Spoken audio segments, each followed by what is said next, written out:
প্ৰত্যেক মাহত অসমলৈ চাউল আহে ৰাইচ আহে যাৰ থ্ৰদি আমি ৰেচনৰ দোকানৰ থ্ৰদি আমি গাঁৱৰ মানুহক আমি বিতৰণ কৰোঁ আৰু এইটো প্ৰত্যেক মাহে মাহে আহে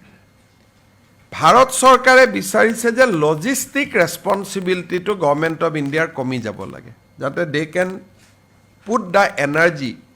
ফৰ আদাৰ ইম্পৰ্টেণ্ট ডিমাণ্ডছ সেইকাৰণে তেওঁলোকে আমাক অনুৰোধ কৰিছে যে 3 মাহৰ চাউল তেওঁলোকে একেলগে দি দিব অৰ্থাৎ জুন মাহত জুন জুলাই আগষ্ট এজন মানুহে 5 কেজিকৈ পায় 5 কেজিৰ পৰিৱৰ্তে আমি 15 কেজি দি দিম যাতে জুন জুলাই আগষ্ট নেক্সট ছেপ্টেম্বৰত পাব সো 3 মাহৰ নেশ্যনেল ফুড সিকিউৰিটি এক্টৰ চাউল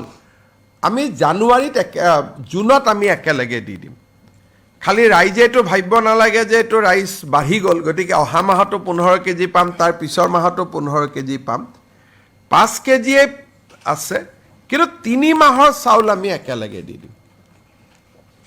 আমি টিভিয়ে পত্ৰ ইয়াক আমি কৰিম ইউজুৱেলি এটা ফেমিলিয়ে মেক্সিমাম 35 কেজি পায় 35 into 3 112 105 হ'ব না সো 105 কেজি আমি দি দিলো সবে 35 নাপায় যাৰ পৰিয়ালৰ সংখ্যা কম কিন্তু 5 into 7 মেক্সিমাম 35 পায় কোনবাই 15 পায় কোনবাই 20 পায় জুনে যিমান পায় তাৰ আমি 3 টাইমছ দি দিম যাতে কোনো ধৰণৰ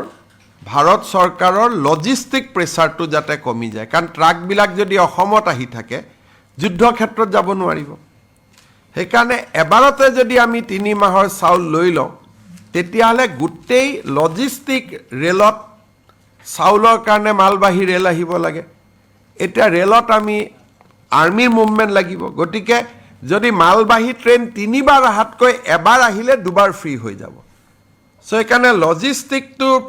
লজিষ্টিক প্ৰেছাৰৰ পৰা ফ্ৰী কৰি দিবৰ কাৰণে